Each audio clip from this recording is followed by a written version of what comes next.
വേറെ ഉസ്താദന്മാരോ ആരടിച്ചാലും മതി. ആരും. ബിസ്മില്ലാഹിർ റഹ്മാനിർ റഹീം വബിഹി നസ്തഈൻ. വറാബിഉഹ, നിസ്കാരത്തിന്റെ ഷർത്തുകളിൽ നിന്നും നാലാമത്തേത് മഅരിഫത്തു ദുഖൂലി വഖ്തിൻ, നിസ്കാരത്തിന് നിശ്ചയിക്കപ്പെട്ട സമയം പ്രവേശിച്ചു എന്നറിയാം. വഖ്ത് എന്ന് പറഞ്ഞാൽ തന്നെ വെറും സമയമല്ല, ഒരു സംഗതി നിർവഹിക്കാൻ വേണ്ടി നിർണയിക്കപ്പെട്ട, അതിന്റെ ആദ്യവും അവസാനവും കണക്കാക്കപ്പെടുന്ന ഒരു പ്രത്യേക സമയത്തിനാണ് വഖ്ത് എന്ന് പറയാം. അപ്പോ 5 വഖ്ത് ഫർള് നിസ്കാരങ്ങളെ സംബന്ധിച്ചാണല്ലോ നമ്മൾ ചർച്ച ചെയ്യുന്നത്. ആ നിസ്കാരം നിർവഹിക്കാൻ അല്ലാഹു സുബ്ഹാനഹു വ തആല നിർണയിച്ചു തന്ന സമയം, അത് എപ്പോൾ തുടങ്ങുന്നു എപ്പോൾ അവസാനിക്കുന്നു എന്നതാണ്. അത് അറിയൽ ഷർത്താണ്. സംഗതി സമയത്ത് എങ്ങനെയെങ്കിലും നിസ്കരിച്ചാൽ പോരാ, ആദ്യം സമയം അറിയുക എന്നത് ഷർത്താണ്. ആ ഷർത്ത് പാലിച്ചെങ്കിലേ നിസ്കാരം ശരിയാവുകയുള്ളൂ എന്നർത്ഥം. എന്നാൽ ഈ അറിവ് എങ്ങനെയാവാം? യഖീനൻ, ഒരു പക്ഷേ ദൃഢമായ അറിവ് വേണം. ദൃഢമായ അറിവ് എന്ന് പറഞ്ഞാൽ കണ്ണുകൊണ്ട് ഇങ്ങോട്ട് കാണണം. അങ്ങനെ കണ്ണുകൊണ്ട് കാണണം. മാഷാ അല്ലാഹ്, അബൂ ഷാഫിയനെ കാണുന്നു ഇപ്പോൾ മുകളിൽ. ഇന്നലെയൊക്കെ പാട് എന്താ, നമ്മളെ എന്റെ പഴയ നാട്ടുകാരാണ്, മനസ്സിലായില്ലേ? ഈരാറ്റുപേട്ട വെച്ച് ഇന്നലെ നടന്ന ആദർശ മുഖാമുഖം മനഃപൂർവം വന്നിട്ട് തബ്ലീഗുകാരാവുന്ന കുറെ ഗുണ്ടകൾ ആസൂത്രിതമായി കുഴപ്പമുണ്ടാക്കാൻ വന്ന് അവസാനം ഒച്ചപ്പാടായി പിരിഞ്ഞതാ. അതിന്റെ ശേഷം അബൂ ഷാഫിയനെ ഇപ്പൊ കാണുന്നിവിടെ. ലാസ്റ്റ് എന്തായി എന്നറിഞ്ഞില്ല. മുമ്പ് ഞാന് ഒരുപാട് കിതാബുകളൊക്കെ ഓതി പഠിച്ച ഒരു നാടാണ് ഈരാറ്റുപേട്ട. ഈരാറ്റുപേട്ട പുത്തമ്പള്ളി ഷാഫി ജുമാ മസ്ജിദിലായിരുന്നു ഞാന് ഓതിയിരുന്നത്. അവിടത്തെ പറ്റി നന്നായി അറിയാം എനിക്ക്. ഏതായാലും അല്ലാഹു സുബ്ഹാനഹു വ തആല സുന്നത്ത് ജമാഅത്തിന് ഇസ്സത്ത് നൽകുമാറാകട്ടെ. അതിലേക്ക് ഞാൻ ഇപ്പൊ കടന്നു തരുന്നില്ല. അതിനെപ്പറ്റി നന്നായിട്ട് അറിയാം. അക്കാലത്ത് അന്ന് അവിടെ 3 ജുമാഅത്തില്ല. ഈരാറ്റുപേട്ട ടൗണിൽ മാത്രം, പരിസരത്തല്ലാതെ ടൗണിൽ മാത്രം അന്ന് 3 ജുമാഅത്തള്ളിയുണ്ട്. ആ ജുമാഅത്തള്ളിയിൽ 2 ഹനഫി പള്ളികളും 1 ഷാഫി ജുമാ മസ്ജിദുമായിരുന്നു. ആ ഷാഫി ജുമാ മസ്ജിദിനാണ് പുത്തൻ പള്ളി എന്ന് പറയും. അതിലായിരുന്നു ഞാൻ എന്റെ പ്രധാനപ്പെട്ട ഓത്തൊക്കെ. ജമ്മുൽ ജവാമി, അതുപോലെ തന്നെ മുല്ല ഹസന്, ഖുത്തുബി എന്ന് തുടങ്ങി മഹല്ലിയുടെ കുറെ ഭാഗങ്ങൾ ഉൾപ്പെടെയുള്ള ഓത്ത് ഒക്കെ അവിടുന്ന് ഓതിയ, മനസ്സിലായില്ലേ? അന്നേ അങ്ങനെ തന്നെയാണ് ആ നാട്. എന്റെ അവസ്ഥ വിഷയത്തെ പറ്റി കുറച്ച് വിശദമായി മനസ്സിലാക്കേണ്ടതുണ്ട്. ഇൻഷാ അല്ലാഹ് പിന്നെ ഒരു ഒഴിവുള്ള സമയത്ത് നമുക്ക് അതിനെപ്പറ്റി പറയാം. എന്തായി ലാസ്റ്റ് എന്നുള്ളത് അബൂ ഷാഫിയ പിന്നെ പറയുവിക്കാറ്. അത് പറയണം. ലാസ്റ്റ് എങ്ങനെ കലാശിച്ചു എന്നുള്ളത് നമ്മൾ അറിഞ്ഞിട്ടില്ലല്ലോ. അത് പറയട്ടെ. അപ്പൊ അതിനെ പറ്റിയിട്ട് അവിടുത്തെ ജനങ്ങളുടെ സാമൂഹ്യ ശാസ്ത്രപരമായ കുറച്ച് കാര്യങ്ങൾ എന്റെ അനുഭവത്തിൽ നിന്നിട്ട് ഞാൻ ഇൻഷാ അല്ലാഹ് പറയാം. പിന്നെ ഓത്ത് ചെയ്യട്ടെ. ഒരു പക്ഷേ യഖീനൻ അറിയണം. യഖീനൻ അറിയുക എന്ന് പറഞ്ഞുതരാമെങ്കിൽ ശരി. അബൂ ഷാഫിയ എന്റെ ദർസ് കഴിഞ്ഞിട്ട് എന്ത് ലാസ്റ്റ് ഇങ്ങനെ കലാശിച്ചു എന്നൊരു വാക്ക് പറഞ്ഞു തരികയാണെങ്കിൽ പിന്നെ അവിടത്തെ പറ്റിയിട്ട് കുറച്ച് കാര്യങ്ങൾ ഞാൻ പറഞ്ഞു തരും. യഖീനമാണെങ്കിൽ എന്തുവാണെന്ന് വെച്ചാൽ കണ്ട് മനസ്സിലാക്കണം. അതായത് സൂര്യന്റെ ചലനങ്ങൾ നേരിൽ കണ്ട് മനസ്സിലാക്കിയിട്ടാണ് അത് യഖീൻ കിട്ടുക. ഔ വന്നൻ, അതല്ലെങ്കിൽ മിക്കവാറുള്ള ധാരണ. ഒരു പക്ഷേ വന്ന് കൊണ്ട്, അതല്ലെങ്കിൽ യഖീൻ കൊണ്ട് വഖ്ത് പ്രവേശിച്ചു എന്ന് അറിഞ്ഞിരിക്കൽ. ഫമൻ സ്വല്ല, അപ്പൊ ഒരു വ്യക്തി നിസ്കരിച്ചു, ബിദൂനിഹ, ഈ മഅരിഫത്ത് കൂടാതെ, അഥവാ നിസ്കരിച്ചു വഖ്ത് കടന്നു എന്ന ദൃഢമായ അറിവോ അതല്ലെങ്കിൽ വന്നോ ഇല്ലാത്ത നിലക്ക് ഒരാളാണ് നിസ്കരിച്ചു, എന്നാൽ ലം തസിഹ സ്വലാത്തുഹു, അവന്റെ നിസ്കാരം സഹിയാവൂല. സംഗതി വയും വഖഅത്ത് ഫിൽ വഖ്തി, നിസ്കാരം സമയത്ത് തന്നെ സംഭവിച്ചിട്ടുണ്ട്, എന്നാൽ പോലും അറിയാതെ നിസ്കരിച്ചാൽ ആ നിസ്കാരം സഹിയല്ല. അപ്പൊ ഷർത്തുകളൊക്കെ യഥാർത്ഥത്തിൽ ആ ഷർത്ത് ഉണ്ടാകുകയും വേണം, അത് ഉണ്ട് എന്ന് അറിവും വേണം. അപ്പോഴേ സഹിയാവുള്ളൂ. സംഗതി ഉണ്ടായാൽ മാത്രം പോരാന്നർത്ഥം. എന്തുകൊണ്ട്? സംഗതി സമയത്ത് തന്നെ നിസ്കാരം സംഭവിച്ചാൽ പോലും സമയം ആയി എന്ന് അറിയാതെ നിസ്കരിച്ചാൽ സഹിയാവില്ല എന്ന് പറയാൻ കാരണം ലിഅന്നൽ ഇഅ്തിബാറ ഫിൽ ഇബാദാത്തി, നിസ്കാരം, നോമ്പ്, സക്കാത്ത്, ഹജ്ജ് തുടങ്ങിയ ഇബാദത്തുകളിൽ പരിഗണിക്കപ്പെടുക രണ്ട് കാര്യ. ബിമാഫി വന്നിൽ മുക്കല്ലഫി, മുക്കല്ലഫായ മനുഷ്യന്റെ ധാരണ എന്താണോ അതും, ഒബിമാഫി നഫ്സിൽ അംരി, കാര്യത്തിന്റെ യാഥാർത്ഥ്യം എന്തോ അതും കൂടിയാണ്. രണ്ടും കൂടിയാണ് എന്നർത്ഥം. എന്ന് പറഞ്ഞാൽ കാര്യത്തിന്റെ യാഥാർത്ഥ്യത്തിനോടൊക്കുകയും വേണം, അങ്ങനെ ഒത്തു എന്ന് ധാരണയും വേണം. അതായത് വഖത്ത് കടക്കുകയും വേണം, വഖത്ത് കടന്നു എന്നുള്ള ധാരണയും വേണം. ഒരാൾ വഖത്ത് കടന്നു, പക്ഷെ ആ ധാരണ ഇല്ലാതെ നിസ്കരിച്ചാൽ സഹിയാവില്ല എന്ന് പറഞ്ഞാൽ നേരെ തിരിച്ചു. ഒരാൾ വഖത്ത് കടന്നു എന്ന് ധരിച്ചു, വന്ന് ചെയ്തു, നിസ്കരിച്ച് യഥാർത്ഥത്തിൽ വഖത്തായിട്ടില്ല, എന്നാലും സഹിയാവില്ല. അപ്പൊ വന്ന് മാത്രം ഉണ്ടായാലും പോരാ, നഫ്സുൽ അംർ യാഥാർത്ഥ്യത്തോട് ഒത്താൽ മാത്രവും പോരാ, യാഥാർത്ഥ്യത്തോട് ഒക്കുകയും വേണം, വന്നുണ്ടാവുകയും വേണം. രണ്ടും കൂടി ഉണ്ടെങ്കിലേ സഹിയാവുള്ളൂ. ഇബാദത്തുകളുടെ സ്വഭാവം അതാണ്.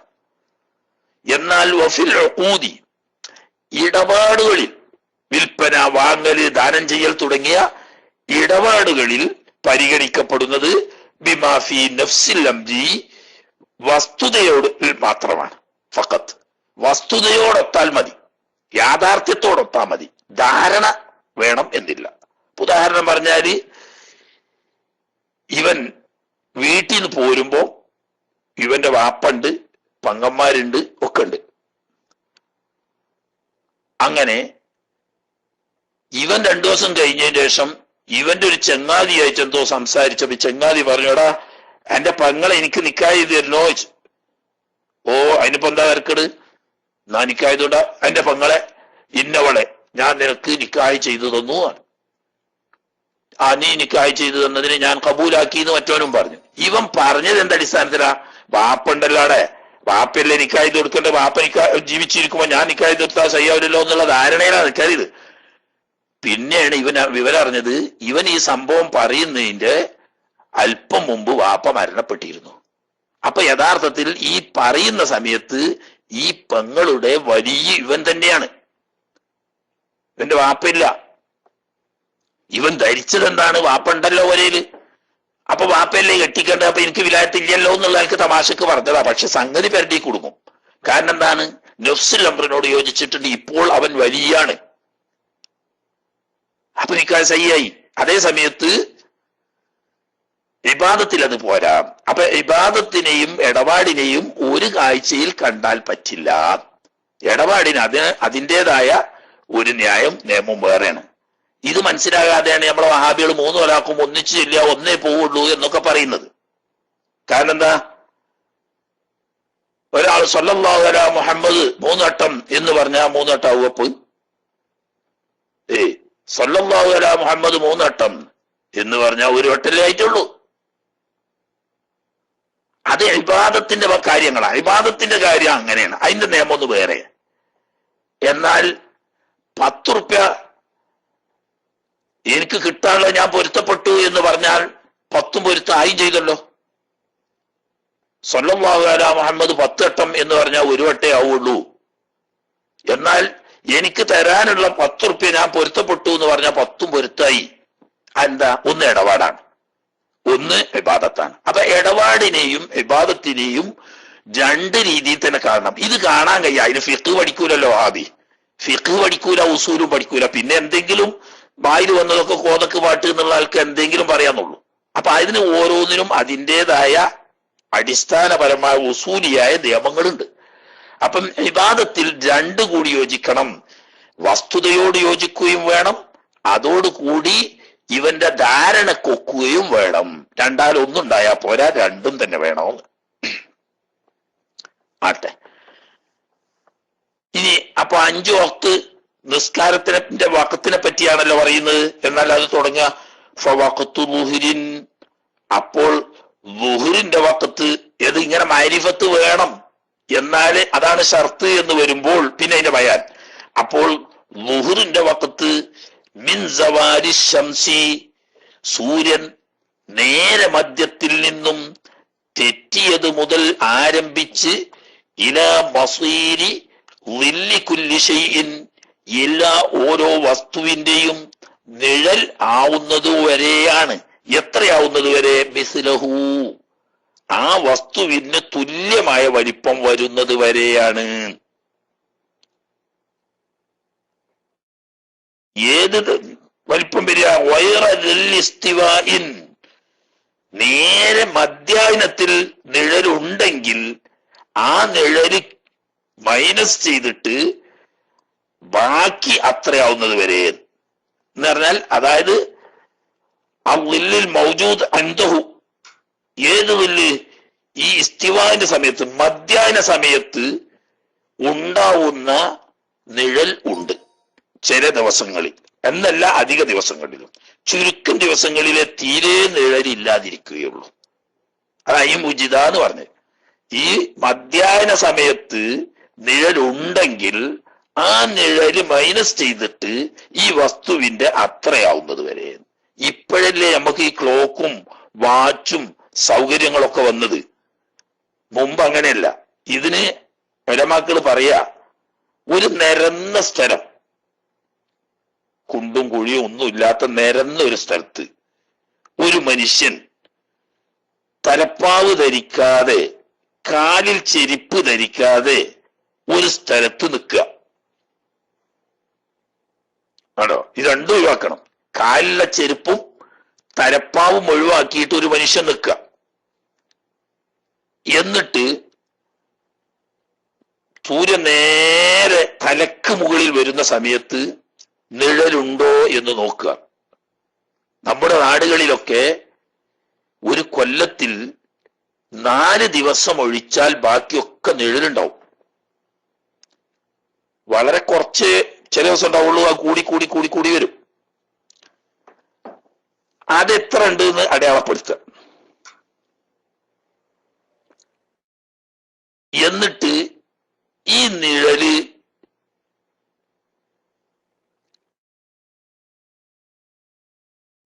കിഴക്ക് ഭാഗത്തേക്ക് തിരിയാൻ തുടങ്ങുമ്പം തെറ്റി നിറച്ചു. ഇത് ഇങ്ങനെ നിൽക്കുന്ന ഈ വ്യക്തിയില്ല, ഇനി വ്യക്തി ആയിക്കൊള്ളുന്നില്ല, ഒരു നിരപ്പായ സ്ഥലത്ത് വളവും തിരിവൊന്നുമില്ലാത്ത ഒരു വസ്തു ഇങ്ങനെ നാട്ടി നിർത്തുക. എന്നിട്ട് നേരെ മുകളിൽ സൂര്യൻ വരുമ്പോ അതിന് നേരുണ്ടെങ്കിൽ അത് എത്ര ഉണ്ട് എന്ന് അടയാളപ്പെടുത്തിയിടുക. എന്നിട്ട് ഇത് നിഴൽ കിഴക്കോട്ട് തെറ്റാൻ തുടങ്ങിയാൽ ഇസ്തിവാ കഴിഞ്ഞു, സവാല് വന്നു എന്നായി. ഇനി അവിടെ നിന്നാണ് കണക്കൂട്ടുക. ഈ സാധനത്തിന്റെ അത്ര സമയം ആവുന്നത് എപ്പോഴാണോ അപ്പോ ളുഹ്റിന്റെ വഖത്ത് കടക്കുകയും ളുഹ്റിന്റെ വഖത്ത് അവസാനിക്കുകയും അസറിന്റെ വഖത്ത് കടക്കുകയും ചെയ്തു. അപ്പൊ നേരത്തെ നേരുണ്ടെങ്കിലോ അത് കീച്ചിട്ട് ബാക്കി ആ സാധനത്തിന്റെ അത്രയാവണം. അപ്പൊ അതിനാണ് നമ്മൾ പഴയ കാലത്ത് അടിക്കണക്ക് വെയ്ത്ത് എന്ന് പറഞ്ഞിട്ട് നമ്മുടെ കിതാബുകളിലും തർജമകളിലും അതുപോലെ തന്നെ നമ്മളെ മൗലിദ് കിതാബുകളിലും ഒക്കെ ഉണ്ടായിരുന്നു അടിക്കണക്ക് വെയ്ത്ത്. ഈ അടിക്കണക്ക് വെയ്ത്ത് കാണാപ്പാടം ചൊല്ലിപ്പടിക്കലാണ്.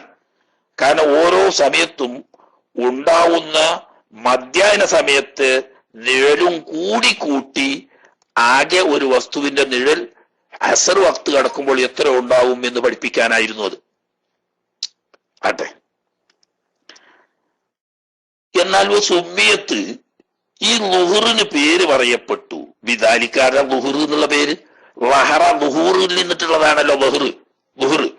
ളുഹ്ർ എന്ന് പറയാൻ വെളിപ്പെടുക എന്നുള്ളതിന്ന. അപ്പൊ ഈ ളുഹ്ർ എന്ന് പറയാൻ ഇങ്ങനെ ഒരു പേര് വരാൻ കാരണം എന്താണ്? ലിഅന്നഹ, കാരണം ഈ ളുഹ്ർ നിസ്കാരമാണ് അവ്വലു സ്വലാത്തിൻ വഹറത്ത്, ഇവിടെ ഭൂമിയിലേക്ക് വെളിപ്പെട്ട ആദ്യത്തെ നിസ്കാരം എന്ന് പറഞ്ഞാൽ മഹാനായ റസൂലുള്ളാഹി സ്വല്ലല്ലാഹു അലൈഹി വസല്ലം തങ്ങൾ മിഅ്റാജിന് പോയി. അന്ന് രാത്രി അല്ലാഹു തആല നിസ്കാരം ഫർളാക്കിയെങ്കിലും സുബ്ഹിക്ക് മുമ്പ് ഹബീബ് റസൂലുള്ളാഹി സ്വല്ലല്ലാഹു അലൈഹി വസല്ലം തങ്ങൾ എന്തായി ഈ ഭൂമിയിലേക്ക് തന്നെ എത്തിയെങ്കിലും ആ നിസ്കാരത്തിന്റെ രൂപം ജിബ്രീൽ അലൈഹിസ്സലാം വന്ന് പഠിപ്പിച്ചു കൊടുക്കാത്തത് കൊണ്ടിട്ട് അന്നത്തെ സുബ്ഹി ഫർളാക്കപ്പെട്ടിട്ടില്ല. അന്ന് ളുഹ്ർ വഖത്തിലാണ് ബഹുമാനപ്പെട്ട ജിബ്രീൽ അലൈഹിസ്സലാം വന്നുകൊണ്ട് നിസ്കാരത്തിന്റെ രീതി പഠിപ്പിക്കുന്നത്. 2 ദിവസങ്ങളിലായി വഖത്തിന്റെ തുടക്കത്തിൽ ഒരു ദിവസവും വഖത്തിന്റെ ലാസ്റ്റ് മറ്റൊരു ദിവസവും നിസ്കരിച്ചുകൊണ്ട് അൽ വഖത്തു ബൈന ഹാദൈനി, ഈ 2 നിസ്കാരം നിസ്കരിച്ച സമയത്തിനിടയിലാണ് വഖത്ത് എന്ന് നബി സല്ലല്ലാഹു അലൈഹി വസല്ലം തങ്ങൾക്ക് ജിബ്രീൽ അലൈഹിസ്സലാം പഠിപ്പിച്ചു കൊടുത്തു. ഇവിടെ ആദ്യമായി ജിബ്രീൽ അലൈഹിസ്സലാം നബി സല്ലല്ലാഹു അലൈഹി വസല്ലം തങ്ങൾക്ക് കാണിച്ചു കൊടുത്ത് ഈ ലോകത്ത് പ്രവൃത്തി പദത്തിൽ വെളിപ്പെട്ടത് ആദ്യമായിട്ട് ളുഹ്റാണ് എന്നതുകൊണ്ടായിരിക്കാം അതിന് ളുഹ്ർ എന്ന് പേര് വരാൻ കാരണോ. ഇനി അല്ലാഹു സുബ്ഹാനഹു വ തആല അങ്ങനെ തന്നെ പറഞ്ഞിട്ടുണ്ട്.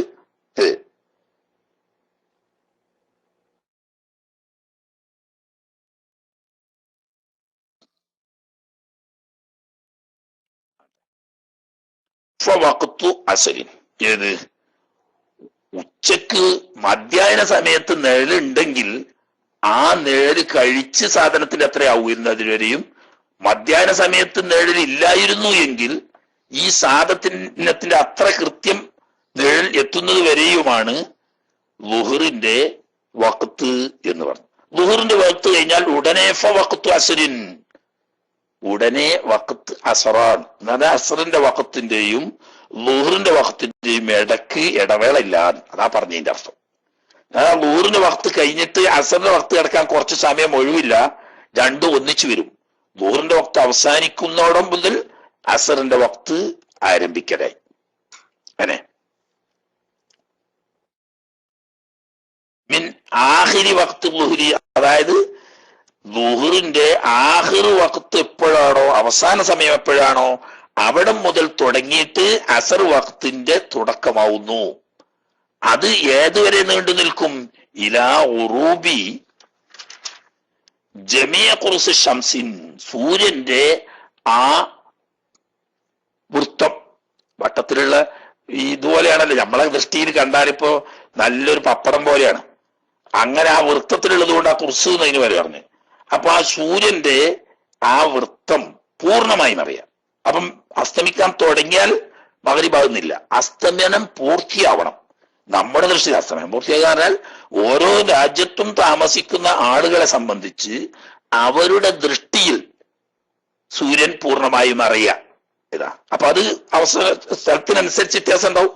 അതുകൊണ്ട് തന്നെ അല്ലാഹു തആല പറഞ്ഞത് കാണാം ഖുർആൻ, റബ്ബുൽ മശാരിഖി വൽ മഗാരിബി എന്ന് ഒരായത്തിൽ അല്ലാഹു തആല പറഞ്ഞു. റബ്ബുൽ മശാരിഖി വൽ മഗാരിബി ഇന്നാ ലഖാദിറൂൻ എന്ന് തുടങ്ങും. അപ്പോ ഉദയസ്ഥാനങ്ങളും ഒരുപാടുണ്ട്, അസ്തമയ സ്ഥാനങ്ങളും ഒരുപാടുണ്ട്. എന്ന് പറഞ്ഞാൽ ഓരോ പ്രദേശത്തുകാർക്കും പ്രത്യേക ഉദയവും പ്രത്യേക അസ്തമയവുമാണ്. അപ്പൊ ഏത് നാട്ടുകാരാണോ നിസ്കാരത്തിന്റെ സമയം നോക്കുന്നതെങ്കിൽ ആ നാട്ടിൽ നിന്ന് പൂർണ്ണമായി ഈ സൂര്യന്റെ വൃത്തം മറഞ്ഞാൽ അസറിന്റെ സമയം കഴിഞ്ഞു. അത് കഴിഞ്ഞാൽ പിന്നെ വഖ്തു മഗ്രിബിൻ, മഗ്രിബിന്റെ വഖ്താണ്. എവിടെ നിന്ന് തുടങ്ങി? മിനൽ ഖുറൂബി, സൂര്യൻ പൂർണ്ണമായി അസ്തമിച്ചവിടെ മുതൽ, ഖുർസു ശംസ് പൂർണ്ണമായും മറഞ്ഞത് മുതൽക്ക് തുടങ്ങിയിട്ട് ഏതുവരെയുണ്ട്? ഇലാ മഗീബി ശഫഖിൽ അഹ്മരി, മേഘത്തിലെ കടുഞ്ചുവപ്പ് മായുന്നത് വരെ മഗ്രിബിന്റെ വഖത്ത് തന്നെയാണ്. നമ്മളെ ഇടയിലൊക്കെ എപ്പോഴും ഇങ്ങനെ ഒരു ഊഹാപോഹം ഇങ്ങനെ നടക്കുന്നുണ്ട്. മഗ്രിബിന്റെ സമയം കൊടുത്താട് പോയി നിൽക്കുക. നമ്മളെ നാട്ടിൽ കുറച്ച് വല്ലാതെ ഏറിയാണ്. അതായത് മൊല്ലാക്ക ഈ ബാങ്ക് കൊടുത്ത് ലാ ഇലാഹ ഇല്ലല്ലാഹ് എന്ന് പറഞ്ഞാൽ ഒരാള് അള്ളാഹു ഒരു സ്വലാത്ത് ചൊല്ലിയിട്ട് അല്ലാഹുമ്മ റബ്ബ ഹാദിഹി ദഅവത്തി താമത്ത് ദ്വാരനതിന് ശേഷം ഒരായത്തിൽ കുർസി ഓതാൻ സമയം എവിടെയും കിട്ടും. അതിന് മുമ്പ് വല്ലാക്ക ഇഖാമത്ത് തുടങ്ങിയിട്ടുണ്ടാവും. അങ്ങനെയൊന്നും വേണമെന്നില്ല, മനസ്സിലായില്ലേ? അത് എവിടുന്ന് വന്നതാണ്? ആ നിലക്കുള്ള അജലത്ത് നിന്ന് അള്ളാഹു റസൂലുമായിരുന്നു. എങ്ങനെ ബാങ്ക് കൊടുത്തതിന്റെ ശേഷമുള്ള സ്വലാത്തും ദുആവും കഴിഞ്ഞാൽ പിന്നീട് റളീതു ബില്ലാഹി റബ്ബൻ വബിൽ ഇസ്ലാമി ദീനൻ വബി മുഹമ്മദിൻ സ്വല്ലല്ലാഹു അലൈഹി വസല്ലം റസൂലൻ വനബിയ്യ എന്ന് തുടങ്ങി പ്രത്യേകം പറഞ്ഞ ദിക്റുകൾ ചൊല്ലിയതിനു ശേഷം ആയത്തുൽ കുർസി ഓതി 2 റക്അത്ത് സുന്നത്ത് നിസ്കരിച്ച് എന്നിട്ടൊക്കെ തുടങ്ങിയാ മതി. അതിനിപ്പോ സുന്നത്ത് നിസ്കരിക്കുന്നത് പോട്ടെ, പള്ളിയിൽ തന്നെ ഉള്ള ആളുകള് ഈ സ്വലാത്തിൽ അല്ലാഹു റബ്ബ ഹാദിഹി ദഅവത്തി തആമ പറഞ്ഞു കഴിയുമ്പോക്ക് ആയത്തുൽ കുർസി വരാൻ സമയം ഉണ്ടാവില്ല, മുമ്പ് അല്ലാഹ് ഇഖാമത്ത് കൊടുത്തിട്ടുണ്ടാവും. അപ്പൊ നിസ്കരിക്കാഞ്ഞാല് ഖളാ ആവുന്ന ഒരു തോന്നലും നമ്മളെ ചില ആളുകൾക്ക്. അത് ശരിയല്ല. മറിച്ച് ഷഫഖുൽ അഹ്മർ മായുന്നത് വരെ എന്താണ്? ഷഫഖുൽ അഹ്മർ മായുന്നത് വരെ മഗ്രിബിന്റെ വഖത്താണ് എന്ന് പറഞ്ഞാൽ ഇശാഇന്റെ വഖത്ത് കടക്കുന്നത് വരെ. അറബി നാടുകളിൽ മാത്രല്ല, നിങ്ങൾ എന്ന് നോക്കി, ബഹുമാനപ്പെട്ട മറ്റേ ഓക്കെ ഉസ്താദ് നവറല്ലാഹു മർഖദഹു മഹാനവർകൾ 26 കൊല്ലം ദർസ് നടത്തിയ സ്ഥലമാണ് ചാലിയത്ത്. ഇപ്പം ബഹുമാനപ്പെട്ട പകര ഉസ്താദാണ് കൊല്ലങ്ങളായിട്ട് അവിടെ ദർസ് നടത്തുന്നത്. ഈ ഓക്കെ ഉസ്താദ് അവിടെ ദർസ് നടത്തുന്ന കാലത്ത്, അതിന്റെ മുമ്പുണ്ടോന്ന് എനിക്കറിയില്ല, അക്കാലത്തൊക്കെ ബാങ്ക് കൊടുത്തു കഴിഞ്ഞതിന് ശേഷം അതിന്റെ ശേഷമുള്ള ദുആകൾ കഴിഞ്ഞിട്ട് 2 റക്അത്ത് സുന്നത്ത് നിസ്കരിച്ചതിന് ശേഷമേ എന്താവുള്ളൂ ചാരിയത്ത് പള്ളിക്കല് ഇഖാമത്ത് കൊടുക്കലുള്ളൂ മഗ്രിബിന്. ബഹുമാനപ്പെട്ട ഓക്കെ ഉസ്താദിനെക്കാട്ടിലും വലിയ തഹ്ഖീഖുള്ള ഉസ്താദന്മാരാണ്, അല്ലെങ്കിൽ എഹ്തിയാത്തുള്ള ഉസ്താദന്മാരാണ് ബാക്കിയുള്ളവരൊക്കെ എന്നൊന്നും നമുക്ക് പറയാൻ കഴിയില്ല. ചെയ്യുന്നവർ തെറ്റ് ഹറാമാണെന്നൊന്നും അല്ല ഞാൻ പറയുന്നത്. അതുകൊണ്ട് എഹ്തിയാത്ത് കുറവോ സൂക്ഷ്മതക്കുറവോ ഇബാദത്തിലേക്ക് ഉളരൽ നഷ്ടപ്പെടുകയോ ഒന്നും ചെയ്യുന്നില്ല. ഇവിടെ കുറച്ചധികമാണ്. ഇവിടെ ചില പള്ളികളൊക്കെ 1/4 മണിക്കൂർ കഴിഞ്ഞിട്ടേ ഇഖാമത്ത് കൊടുക്കുള്ളൂ. അത് കുറച്ചേറെയാണ്. ഒരു 5 മിനിറ്റ് ഒക്കെ കൊടുക്കുകയാണെങ്കിൽ എന്നാൽ അവിടെ ഉള്ള ആളുകൾക്കൊന്ന് 2 റക്അത്ത് സുന്നത്ത് നിസ്കരിക്കാനും, സമീപത്തൊക്കെ ഒതു കൊടുക്കുന്ന ആളുകൾ ഉണ്ടെങ്കിൽ അവർക്ക് ജമാഅത്തിന് 1 റക്അത്തിൽ തന്നെ എത്താനും ഒക്കെ സൗകര്യം കിട്ടും. അല്ലാഹു തആല മഗ്രിബിനായിട്ട് ബാങ്ക് കൊടുക്കുന്നതിന് മുമ്പ് ഒതു എടുത്ത് ഇവിടെ ഒന്നും 5 മിനിറ്റ് അല്ല, ഇവിടെ ചില 10 മിനിറ്റ് എല്ലായിടത്തുണ്ട്. ചില സ്ഥലത്ത് 15 മിനിറ്റ്, ചിലയിടത്ത് 20 മിനിറ്റ് വരെ താമസിപ്പിക്കുന്ന സ്ഥലമുണ്ട്. അതൊന്നും അമിതാണ്. എന്നാൽ ഈ ബാങ്ക് കൊടുത്തു കഴിഞ്ഞ് അത്യാവശ്യ ദിക്റ് ചൊല്ലിയിട്ട് ഇനി സുന്നത്ത് നിസ്കരിക്കണില്ലെങ്കിൽ തുടങ്ങിക്കോട്ടെ, അതിനും കൂടി സമയം കിട്ടാതെ അങ്ങനെ വേണ്ട. ഇശാഇന്റെ ബാങ്ക് കൊടുക്കുന്നത് വരെ മഗ്രിബിന്റെ സമയമാണ്. പക്ഷെ അവര് വക്തിൽ നിസ്കരിക്കൽ എല്ലാ നിസ്കാരത്തിനും അഫ്ളലാണ്. അപ്പൊ ബാങ്ക് കൊടുത്ത് അതിന്റെ ദുആ ഒക്കെ ചൊല്ലി, ബാങ്ക് കൊടുക്കുന്നതിന് മുമ്പ് ഉദു കൊടുക്കാൻ അല്ലാഹു തആല കൽപ്പിച്ചിട്ടില്ല. ബാങ്ക് കൊടുക്കുന്നതിന് മുമ്പ് ഔറത്ത് മറച്ച് ഒരുങ്ങാൻ അല്ലാഹു തആല കൽപ്പിച്ചിട്ടില്ല. ബാങ്ക് കൊടുക്കുന്നതിന് മുമ്പ് പള്ളിയിൽ എത്തിച്ചേരാൻ അല്ലാഹു തആല കൽപ്പിച്ചിട്ടില്ല. അതൊക്കെ ബാങ്ക് കൊടുത്തതിന്റെ ശേഷം മതി. അപ്പൊ അങ്ങനത്തെ ഒരാള് ബാങ്ക് കൊടുത്തതിന് ശേഷം ഉദു എടുത്ത് ഔറത്ത് മറച്ച് പള്ളിയിൽ ഹാജറാണെങ്കിൽ ഒരു 5 മിനിറ്റ് വേണ്ട, 2 മിനിറ്റിനെങ്കിലും കൊടുക്കണ്ടേ? അതൊന്നുമില്ല. അങ്ങനെ അതുപോലെ തന്നെ നിസ്കരിച്ചുകൊണ്ട് കഴിഞ്ഞാൽ, ഞാൻ വിഷയത്തിൽ നിന്ന് വിചാരിക്കല്ല, ആ ലാ ഇലാഹ ഇല്ലല്ലാഹു വഹ്ദഹു ലാ ശരീക ലഹു എന്ന് പറഞ്ഞ 10 വട്ടവും അല്ലാഹുമ്മ അജ്ർനി മിനന്നാർ 7 വട്ടവും ചൊല്ലിയാൽ പിന്നെ ഒറ്റ ദുആ കഴിഞ്ഞും ചെയ്ത്. എല്ലാ വഖത്തിലും ഖുൽ ഹുവല്ലാഹു അഹദും ഖുൽ അഊദു ബിറബ്ബിൽ ഫൽഖും ഖുൽ അഊദു ബിറബ്ബിൻ നാസും ഓരോ വട്ടം ഓതൽ സുന്നത്തുണ്ട്. മഗ്രിബിന് സുബ്ഹിന്റെ ശേഷം അത് 3 വട്ടം ഓതൽ പ്രത്യേകം സുന്നത്തുണ്ട്. പിന്നെ സുബ്ഹാനല്ലാഹി അൽഹംദുലില്ലാഹി അല്ലാഹു അക്ബറും 33 വട്ടം ചൊല്ലിയിട്ട് ഒരു പ്രാവശ്യം ലാ ഇലാഹ ഇല്ലല്ലാഹു വഹ്ദഹു ലാ ശരീക ലഹു, പിന്നെ 10 വട്ടം ലാ ഇലാഹ ഇല്ലല്ലാഹ് ചൊല്ലലും മഗ്രിബിനും സുബ്ഹിക്കും അതിനുണ്ടേ. നമ്മളെ നാട്ടിൽ അങ്ങനെയൊന്നും ധാരണയില്ല, അങ്ങനെയൊന്നും ഇല്ല എന്നുള്ള ധാരണ ജനങ്ങളുടെ ഇടയിൽ. ആലിമീങ്ങൾക്ക് അറിയില്ല എന്നല്ല, സാധാരണക്കാരുടെ നമ്മളെ അമൽ അങ്ങനെ ആയതുകൊണ്ട്. അപ്പൊ ഇതെന്താണ്, വഖത്ത് ഇത്രേ ഇടുങ്ങിയതാണെന്നൊരു തോന്നലാണ്. അങ്ങനെ ഇല്ല. ഷാഫി മദ്ഹബില് അങ്ങനെ ഇല്ല. മഗ്രിബ് വരെ തന്നെ വഖത്ത്, ഇശാ വരെ തന്നെ നീണ്ടുക്കും. ആട്ടെ, വഖത്തു ഇശാഇൻ, മഗ്രിബിന്റെ സമയം കഴിഞ്ഞാൽ പിന്നെ അതിന്റെ ഇടവേളല്ല, ഇശാഇന്റെ വഖത്ത് തന്നെ. അപ്പൊ ഇശാ ബാങ്ക് കൊടുക്കുന്നത് വരെ മഗ്രിബിന്റെ സമയമാണ്. അതായത് മഗ്രിബി ശഫഖി, മേഘത്തിലുള്ള ചുവപ്പ് വാഞ്ഞത് മുതൽക്ക് ഇശാഇന്റെ വഖത്ത് കിടക്കും.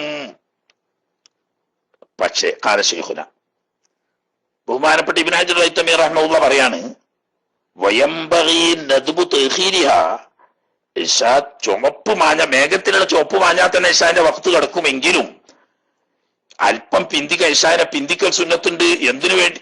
ലിസവാദിൽ അസ്ഫരി വൽ അബിയലി, മഞ്ഞയും വെള്ളയും.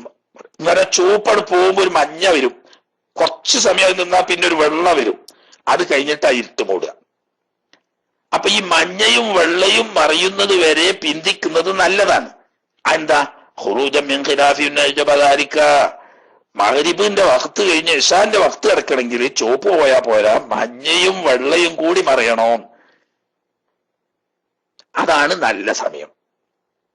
പക്ഷേ നമ്മള് സാധാരണ അത് പരിഗണിക്കാറില്ല, നിർബന്ധമില്ലാണ്. എന്നാൽ ഹനഫി മദ്ഹബുകാരും ഹംബലി മദ്ഹബുകാരും കണിശമായി അത് പാലിക്കുന്നുണ്ട്. അതുകൊണ്ടാണ് ഇവിടങ്ങളിലൊക്കെ മഗ്രിബിന്റെ 1.5 മണിക്കൂർ കൃത്യം കഴിയുമ്പോഴാണ് ഇശാബാങ്ക് കൊടുക്കുക. കൃത്യം 1.5 മണിക്കൂർ. മഗ്രിബ് 6 മണിക്ക് കൊടുത്താൽ 7:30 ഇശാ കൊടുക്കും. 1.5 മണിക്കൂർ. ആ എല്ലാ കാലത്തും 1.5 മണിക്കൂറാ. നമ്മളെ നാട്ടിൽ 1:18 മുതൽ 1:22 വരെ മിനിറ്റ് എപ്പോഴും വരുള്ളൂ, അതിന് മേലെ വരൂല. മഗ്രിബ് ബാങ്കിന്റെയും ഇശാ ബാങ്കിന്റെയും ഇടയിൽ 1:20 അല്ലെങ്കിൽ 22 അത്രേ വരുള്ളൂ. അപ്പൊ ഒരു 10-12 മിനിറ്റ് ഈ ബാങ്കും നമ്മളെ ബാങ്കും തമ്മിൽ വ്യത്യാസം വരാൻ കാരണം ഈ മഞ്ഞയും വെള്ളയും നീങ്ങുന്നത് വരെ കാത്തു നിൽക്കുന്നു ഈ 1.5 മണിക്കൂറുകാര്. നമ്മൾ മഞ്ഞയും വെള്ളയും കാത്തിക്കുന്നില്ല. അതുകൊണ്ട് നമുക്ക് 1:20 അടുത്തേ വരുള്ളൂ. 1:15 കുറച്ച് മുന്നോട്ട് വരും, എന്നാൽ 1:20 കൃത്യമായിട്ടുണ്ടാവൂല, അതിന് മുമ്പ് ബാങ്ക് കൊടുക്കൽ ചെയ്യും. അപ്പൊ അത് ഈ ഒരു അഭിപ്രായം വെച്ചിട്ട് അത് മദ്ഹബിന്റെ അഭിപ്രായ വ്യത്യാസങ്ങളാണ്. അതായത് മഞ്ഞയും വെള്ളയും മറിയണോ വേണ്ടേ, അത് വേണ്ടതില്ല എന്നുള്ളതാണ് നമ്മളെ മദ്ഹബ്. അതുകൊണ്ട് അതിന്റെ മുമ്പ് തന്നെ ബാങ്ക് കൊടുക്കും. എന്നാൽ സൂക്ഷ്മതക്ക് വേണ്ടിയിട്ട് നിസ്കാരം എന്താക്കും, ഒരു 1 മണിക്കൂറാണ് താമസിപ്പിക്കും. എന്നാ അപ്പോ അഭിപ്രായ വ്യത്യാസം തീർന്നു ചെയ്തല്ലോ. മഞ്ഞയും വെള്ളയും മാറിയതിന്റെ ശേഷമാണ് നിസ്കരിക്കുന്നുള്ളൂ എന്നതുകൊണ്ട്.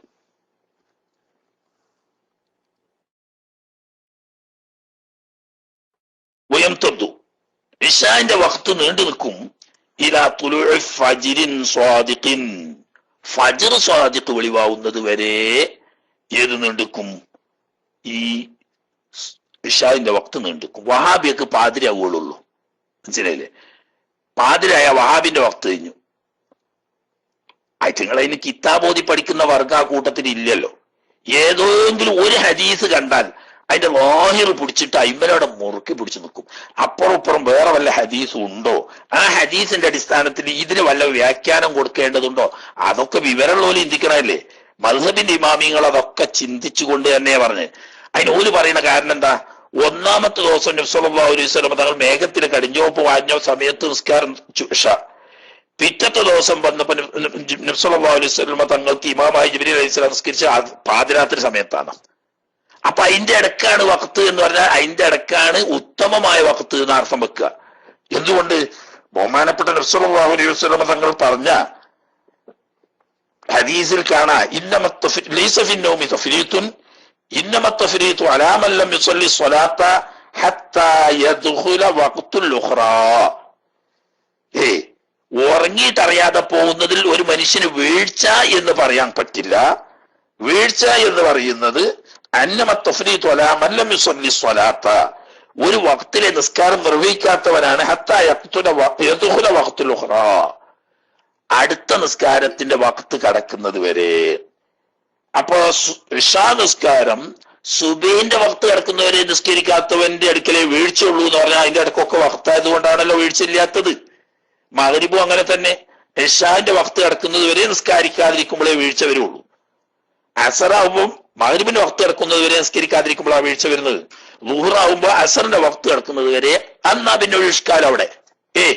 എന്നാൽ പിന്നെ അവിടെ ഇഷ്കാല്. എന്നാ അങ്ങനെയാണെങ്കിൽ ളുഹ്റാവുന്നത് വരെ ശാസ്കരിച്ചൂടെ, അല്ല സുബഹിസ്കരിച്ചൂടെ?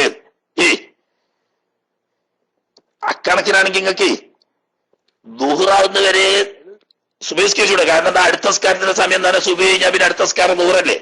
അതിന് പറയുന്നത് അത് നിഷ്കാരായിട്ട് വരൂല. കാരണം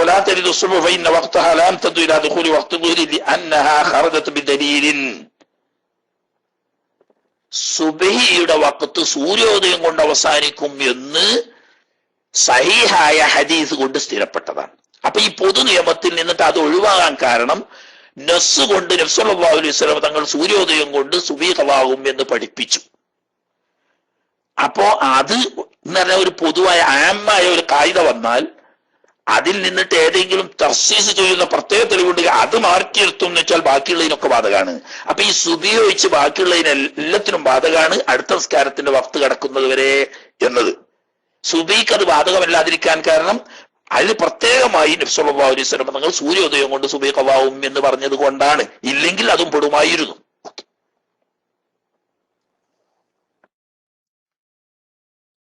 സുബിയാവുമ്പോഴോ വഖ്തു സുബിഹിൻ, സുബി വക്തായി എവിടെ? ഫജ്ർ സ്വാദിഖ് മുതൽക്ക്. മിൻ തുലൂഇൽ ഫജ്ർ സ്വാദിഖി ലൽ കാദിബി. ഫജ്ർ രണ്ടേ അതിന്റെ ഇത്ര. ഫജ്ർ സ്വാദിഖും ഫജ്ർ കാദിബും. പ്രഭാതം എന്ന് പറഞ്ഞാൽ ഈ വെള്ളയുടെ ആദ്യ ഘട്ടാണത്. പ്രഭാതം പുലരുന്നതിന് ആദ്യ ഘട്ടം. അതൊരു കള്ളപ്രഭാതമുണ്ട്, ഒരു സത്യപ്രഭാതമുണ്ട് എന്നർത്ഥം. എന്ന് പറഞ്ഞാൽ ഏകദേശം സുബഹി ബാങ്ക് കൊടുക്കുന്നതിന്റെ ഒരു 20-25 മിനിറ്റ് മുമ്പ് കേൾക്കുന്ന ഇങ്ങനെ നേരെ ഒരു വരട്ടതുപോലെ മേപ്പോട്ട് ഇങ്ങനെ ഒരു വെളിച്ചം പൊന്തി വരും. അതിന്റെ മേലെ തല കുറച്ച് കട്ടി കൂടിയിട്ടും താഴെ തല കട്ടി കുറഞ്ഞിട്ടും ഉണ്ടാകുക. അപ്പൊ പെട്ടെന്ന് വെളിച്ചം വെച്ച് വരികയാണ്, നേരം വെളുക്കുകയാണോ എന്ന് തോന്നും. അതിങ്ങനെ വന്ന് കുറച്ച് നിന്നുകാണ്ട് അങ്ങനെ പോയിട്ട് ആകെ ഒരു ഇരുട്ടിന് മൂടും. പിന്നെ കുറച്ച് കഴിഞ്ഞ് ഏകദേശം ഒരു 20 മിനിറ്റ് ആകുന്ന സമയത്താണ് വെള്ളയുടെ ലക്ഷണങ്ങൾ ഇങ്ങനെ വന്നു വരുന്നത്. അതിങ്ങനെ മേപ്പോട്ടല്ല, അത് മറിച്ച് എങ്ങനെ ഉണ്ടാകുക? നീളത്തില ഇങ്ങനെ, ഏത് തെക്കുവടക്കില്, അതായത് കിഴക്കേ ചക്രവാളത്തിനെ മൊത്തം ബാധിച്ചുകൊണ്ടുള്ള വെള്ളയാണ് വരിക. അതാണ് ഫജ്ർ സ്വാദിഖ്. അതിങ്ങനെ തെളിഞ്ഞിങ്ങനെ മറ്റേ ഇങ്ങനെ നേരെ ചെന്നായിന്റെ വാല് പോലെ എന്നാണ് അതിന് ഹദീസ് തന്നെ പറഞ്ഞത്. ചെന്നായിന്റെ വാല് പോലെ. ചെന്നായിന്റെ വാല് പറഞ്ഞാൽ അതിന്റെ താഴെ തലക്കൊരു നല്ല കട്ടി ഉണ്ടാവും, ഇങ്ങേ തല ഇങ്ങനെ കട്ടി കുറഞ്ഞിടും എന്നതുപോലെ പൊന്തി വരുന്ന തുഞ്ചം തല നല്ല കട്ടി ഉണ്ടായിട്ടും താഴെ തല കട്ടി കുറഞ്ഞിട്ടും മേപ്പോട്ട് കയറി വരികയും പിന്നെ മറിഞ്ഞു പോകുന്നതും അതിന് ഫജ്ർ കാദിബ് എന്ന് പറയും. അതുകൊണ്ട് സുബിയാവൂല. അതേ സമയത്ത് ഫജ്ർ സ്വാദിഖ് അങ്ങനെയല്ല, തെക്ക് വടക്കിൽ ഇങ്ങനെ ഉണ്ടായിട്ട് മേപ്പോട്ട് ഇങ്ങനെ പൊന്തി വരിക. അതാണ് ഫജ്ർ സ്വാദിഖ്. അവിടെ മുതൽ തുടങ്ങി ഇലാ തുലൂഇ ബഅദി ശംസി, സൂര്യോദയം തുടങ്ങുന്നത് വരെ. മഗ്രിബിന്റെ പറഞ്ഞ അസർ അവസാനിക്കൽ സൂര്യ അസ്തമയം പൂർത്തിയാവുമ്പോഴാണ്, പൂർണ്ണമായി മറയുമ്പോഴാണ്. ഇവിടെ പൂർണ്ണമായി വെളിവാകുമ്പോഴല്ല, വെളിവാകുന്ന ആദ്യഘട്ടം. സൂര്യൻ ചക്രവാളത്തിൽ പ്രത്യക്ഷപ്പെട്ടതായി കാണാൻ തുടങ്ങിയാൽ തന്നെ സുബഹി ഖളായി. അങ്ങനെ ഇപ്പൊ ഈ പറഞ്ഞ ഒരു കാര്യം നമ്മൾ മനസ്സിലാക്കുക. ഇസ്ലാമിന്റെ എല്ലാ അഹ്കാമുകളും ഇബാദത്തുകളൊക്കെയും ചന്ദ്രചലനവുമായി ബന്ധപ്പെടുത്തിക്കൊണ്ടാണ്. അതിന് കാരണം ആ ഇബാദത്തുകളൊക്കെ ഒരു പ്രത്യേക സന്ദർഭത്തിൽ മാത്രം ചെയ്യേണ്ടതാണ്. അപ്പൊ അത് എല്ലാ കാലാവസ്ഥയിലും ആ ഇബാദത്ത് വരട്ടെ എന്നുള്ള ഉദ്ദേശിച്ചത് കൊണ്ടാണ് അത് ചന്ദ്രചലനവുമായി ബന്ധപ്പെടുത്തിയത്. ചിലപ്പോൾ പകല് കൂടുതലുള്ള സമയം വരും, ചിലപ്പം രാത്രി കൂടുതലുള്ള സമയം വരും, ചിലപ്പോൾ ചൂടുള്ള സമയം വരും, ചിലപ്പോൾ തണുപ്പുള്ള സമയം വരും, ഇങ്ങനെയൊക്കെ വരും. ഇൻഷാ അല്ലാഹ് അങ്ങനെ എല്ലാ സമയത്തും ഇത് വരട്ടെ എന്നതൊക്കെ. കാരണം നോമ്പ് കൊല്ലത്തിൽ ഒരിക്കേ ഉള്ളൂ, ഹജ്ജ് കൊല്ലത്തിൽ ഒരിക്കേ ഉള്ളൂ, അതുപോലെ സക്കാത്ത് കൊല്ലത്തിൽ ഒരിക്കേ ഉള്ളൂ. ഇങ്ങനെയുള്ള എല്ലാ കാലഘട്ടത്തിലും എല്ലാ കാലാവസ്ഥയിലും വരട്ടെ എന്നുള്ള ആൾക്ക് ചന്ദ്രനുമായി ബന്ധപ്പെടും. എന്നാൽ നിസ്കാരം ഒരു മനുഷ്യന് പ്രായപൂർത്തിയും ബുദ്ധിയുമുള്ള സമയത്തോളം 365 ദിവസം നിസ്കാരം ഉണ്ടല്ലോ. അതുകൊണ്ട് അത് സൂര്യചലനവുമായിട്ടാണ് നിസ്കാരത്തെ ബന്ധിപ്പിച്ചത്. ആണോ? ഏക ഇസ്ലാമിന്റെ ഇബാദത്തുകളിൽ ഏക ഇബാദത്ത് നിസ്കാരം മാത്രമാണ് സൂര്യന്റെ ചലനവുമായി ബന്ധപ്പെടുത്തിയത്. അത് കാരണം എന്താ? എല്ലാ കാലത്തും നിസ്കാരമുണ്ട് 365 ദിവസവും. അപ്പൊ പിന്നെ പ്രത്യേകിച്ച് ചന്ദ്രൻ ആക്കി അങ്ങോട്ടും ഇങ്ങോട്ടും മാറ്റേണ്ട ആവശ്യമില്ല. എല്ലാ കാലത്തും എന്തായാലും നിസ്കാരമാണല്ലോ. അതുകൊണ്ട് നിസ്കാരത്തിൻ്റെത് മാത്രം ചന്ദ്രചലനമല്ല, സൂര്യചലനം. അതുകൊണ്ടാണ് നമ്മൾ വഖ്ത് എണ്ണാൻ തുടങ്ങിയപ്പോൾ കണ്ടത്, സൂര്യൻ മധ്യത്തിൽ നിന്നിട്ട് തെറ്റാൻ തുടങ്ങുക, പിന്നെ ഒരു വസ്തുവിന്റെ നേരെ അത്രയാകുക, പിന്നെ സൂര്യൻ അസ്തമിക്കുക, പിന്നെ അസ്തമിച്ചിട്ടുള്ള അതിന്റെ അവശിഷ്ടമാണേത് ഈ ചോപ്പ് എന്ന് പറയുന്നത്. ആ ചോപ്പുമായ പിന്നെ പ്രഭാതം തന്നെ സൂര്യ ഉദയത്തിന്റെ ആദ്യ ലക്ഷണമാണ് ഈ വെള്ള പ്രഭാതം പൊട്ടി പുറപ്പെടാറ്, പിന്നെ സൂര്യോദയമാണ്. അപ്പൊ 5 വക്തും സൂര്യന്റെ ചലനവുമായി ബന്ധപ്പെടുത്തിക്കൊണ്ടിട്ടാണ് നിസ്കാരത്തിന്റെ വക്ത് അല്ലാഹു സുബ്ഹാനഹു വ തആല നിർണയിച്ചത്. അത് ഇബാദത്തുകളുടെ കൂട്ടത്തിൽ നിസ്കാരത്തിന് മാത്രമാണ് സൂര്യചലനവുമായിട്ട് ബന്ധം. ആട്ടെ, ഇനി വേറൊരു മസല പറയാം. നിസ്കാരം 5ഉം ഫർളാണ്, 5ഉം പ്രധാനപ്പെട്ടതാ. എന്നാൽ കൂട്ടത്തിൽ ഏറ്റവും പ്രധാനപ്പെട്ടത് ഏതാണ്? സ്വലാത്തുൽ വുസ്തയാണ്. എന്താ? അല്ലാഹു തആല പറഞ്ഞില്ലേ, ഹാഫിളു അലസ്സലവാത്തി വസ്സലാത്തിൽ വുസ്താ എന്ന് പറഞ്ഞു. എല്ലാ നിസ്കാരവും നിങ്ങൾ കൃത്യനിഷ്ഠയോടുകൂടി പാലിക്കണം, പ്രത്യേകിച്ച് സ്വലാത്തുൽ വുസ്തയെ കൃത്യനിഷ്ഠയോടുകൂടി പാലിക്കണം. അങ്ങാടിക്ക് പോകുമ്പോ പെരക്കാരത്തി കുറെ സാധനത്തിന്റെ ലിസ്റ്റ് എന്ന് ഇത് വാങ്ങണം, മറ്റേ വാങ്ങണം, മറ്റേ വാങ്ങണം എന്നൊക്കെ പറഞ്ഞു. കൂട്ടത്തിൽ പറഞ്ഞു ഉപ്പിന്റെ കാര്യം മറക്കണ്ടട്ടോ എന്ന് പറഞ്ഞതിന്റെ അർത്ഥം ബാക്കിയുള്ളതൊക്കെ മറക്കണം എന്നാണോ? അല്ലല്ലോ. ഉപ്പിന്റെ കാര്യം മറക്കണ്ട, ഉപ്പ് പ്രത്യേകം ശ്രദ്ധിക്കേണ്ടതാണ് എന്ന് ഏതും മറക്കാതെക്കാൻ വേണ്ടിയിട്ടാണ് ആദ്യം പറഞ്ഞത്. ഒക്കെ ശ്രദ്ധിക്കണം, പക്ഷെ ഇത് പ്രത്യേകം എന്നതുപോലെ എല്ലാ നിസ്കാരവും കൃത്യനിഷ്ഠയോടുകൂടി പാലിക്കണം. വസ്സലാത്തുൽ വുസ്താ, വുസ്താ നിസ്കാരം പ്രത്യേകം ശ്രദ്ധിക്കണം. ഇങ്ങനെ ഖുർആൻ പറയുന്നത്. ഇനി ഏതാണ് ഈ വുസ്താ നിസ്കാരം? അതിൽ അഇമ്മത്തിന് വ്യത്യസ്ത അഭിപ്രായങ്ങളാ. അതിന് പല കാരണങ്ങളുണ്ട്. ദുഹർ ആണെന്ന് പറഞ്ഞവരുണ്ട്, അസറാണെന്ന് പറഞ്ഞവരുണ്ട്, ഇശാ ആണെന്ന് പറഞ്ഞവരുണ്ട്, സുബി ആണെന്ന് പറഞ്ഞവരുണ്ട്, ഒക്കെ ഉണ്ട്. എന്നാൽ ഏറ്റവും പ്രബലമായ അഭിപ്രായം അസറാണ് എന്നുള്ളതാണ്. വൽ അസറു, അസറാവുന്നു ഹിയ സ്വലാത്തുൽ വുസ്ത. അല്ലാഹു തആല പറഞ്ഞില്ലേ വസ്വലാത്തുൽ വുസ്ത എന്ന് പറഞ്ഞ അത് അസർ നിസ്കാരമാണ്. എന്താ കാരണം? കാരണം പറയുന്നല്ല സിഹത്തിൽ ഹദീസി ബിഹി, അസറാണ് സ്വലാത്തുൽ വുസ്ത എന്ന് അറിയിക്കുന്ന സഹീഹായ ഹദീസ് വന്നിട്ടുണ്ട്. സഅലൂന അൻ സ്വലാത്തുൽ വുസ്ത സ്വലാത്തുൽ അസർ എന്ന് നബി സല്ലല്ലാഹു അലൈഹി വസല്ലം തങ്ങൾ പ്രാർത്ഥിച്ചതായി ഹദീസിലുണ്ട്. സഅലൂന അൻ സ്വലാത്തി സ്വലാത്തുൽ വുസ്ത സ്വലാത്തുൽ അസർ, സഅലൂന അനി സ്വലാത്തുൽ വുസ്ത സ്വലാത്തുൽ അസർ എന്ന് പറഞ്ഞുകൊണ്ടുള്ള ഹദീസ് നബി സല്ലല്ലാഹു അലൈഹി വസല്ലം തങ്ങളിൽ നിന്നും റിവായത്ത് വന്നിട്ടുണ്ട്. അപ്പൊ സ്വലാത്തുൽ വുസ്ത സ്വലാത്തുൽ അസർ എന്ന് പറയുമ്പോൾ അസർ നിസ്കാരമാണ് സ്വലാത്തുൽ വുസ്ത എന്ന് വന്നല്ലോ. സഹിയായ ഹദീസിൽ അങ്ങനെ സ്ഥിരപ്പെട്ട് കഴിഞ്ഞാൽ പിന്നെ അത് തന്നെ പ്രബലമായത്. എന്നാൽ സുബിഹിയാണ് എന്നും പറഞ്ഞിട്ടുണ്ട്, പറയുന്നുണ്ട് ഫഹിയ. അതുകൊണ്ട് ഈ അസർ നിസ്കാരം അഫ്ളു സ്വലവാത്തി, നിസ്കാരം എന്ന അടിസ്ഥാനത്തിൽ ഏറ്റവും ശ്രേഷ്ഠമായതാണ്. കാരണം സ്വലാത്തുൽ വുസ്തയാണല്ലോ എന്നതുകൊണ്ട്. അതുകൊണ്ട് തന്നെ മഹാനായ നബി സല്ലല്ലാഹു അലൈഹി വസല്ലം തങ്ങൾ പറഞ്ഞതായി ഹദീസ് കാണാം, മൻ ഫാതതുഹു സ്വലാത്തുൽ അസ്രി ഫകഅന്നമാ വുതിറ അഹ്ലുഹു വമാലുഹു എന്ന്. ഒരൊറ്റ ദിവസത്തെ ഒരു അസർ നിസ്കാരം ഒരാൾക്ക് ഖളാ ആയാൽ അപ്രതീക്ഷിതമായി തന്റെ സന്താനങ്ങളും സമ്പത്തുക്കളും എല്ലാം നഷ്ടപ്പെട്ട് അവരിൽ നിന്നെല്ലാം ഒറ്റപ്പെടുത്തപ്പെട്ടവനെ പോലെ. ഉദാഹരണം പറഞ്ഞാൽ, ഒരു മലയുടെ താഴ്വരയിൽ വീട് വെച്ച് കുടുംബസമേതം താമസിക്കുന്ന ഒരു വ്യക്തി, വലിയ റബ്ബർ എസ്റ്റേറ്റും വലിയ ബംഗ്ലാവും കാറും ഒക്കെ ഉണ്ട്. ഇയാൾ എന്തോ ആവശ്യത്തിന് ടൗണിൽ പോയതാ. ടൗണിൽ പോയ സമയത്താണ് ഭീകരമായ ഒരു ഉരുൾപൊട്ടൽ നടക്കുകയും ഈ മല അങ്ങനെ ഇടിഞ്ഞു വന്ന് ഈ ഭാഗം ആകെ ഒലിച്ചുപോയി. അവന്റെ എസ്റ്റേറ്റും പോയി, കാറും പോയി, ബംഗ്ലാവും പോയി, ഭാര്യയും മക്കളും പോയി, ഒന്നുമില്ല. വൈകുന്നേരം തിരിച്ചു വന്ന് നോക്കുമ്പോ ഇങ്ങനെ ഒരു വീടും ഒരു തോട്ടവും ഒരു കുടുംബവും താമസിച്ചതിന് യാതൊരു തെളിവുമില്ല. എന്തായിരിക്കും ആ മനുഷ്യന്റെ അവസ്ഥ? അതേ അവസ്ഥയാണ് ഒരൊറ്റ ദിവസത്തെ അസ്വർ നിസ്കാരം ഖളാ ആവുന്നത് എന്ന് നബി സല്ലല്ലാഹു അലൈഹി വസല്ലം തങ്ങൾ പറഞ്ഞിട്ടുണ്ട്. ഏറ്റവും അഫ്ളലായ ആ ഒറ്റ നിസ്കാരം ഖളാ ആവുന്നത് കുടുംബത്തിൽ നിന്നും സ്വത്തിൽ നിന്നും ഒന്നിച്ചൊറ്റപ്പെടുത്തപ്പെട്ടതുപോലെയാണ്. വയലിഹ, എന്നാൽ അസറിനോട് തൊട്ടടുത്ത് നിൽക്കും അസ്സുബ്ഹ്, സുബ്ഹി നിസ്കാരം. തന്നെയല്ല, സുബ്ഹി നിസ്കാരമാണ് സ്വലാത്തുൽ വുസ്ത എന്ന് പറഞ്ഞ ഇമാമിയങ്ങൾ ഉണ്ടെന്ന് മാത്രമല്ല, ഇമാം ഷാഫി റളിയല്ലാഹു തആല അൻഹുവിന്റെ തന്നെ ഒരു ഖൗല് സ്വലാത്തുൽ വുസ്ത സുബ്ഹിയാണ്. കാരണം എന്താ പറയാൻ കാരണം?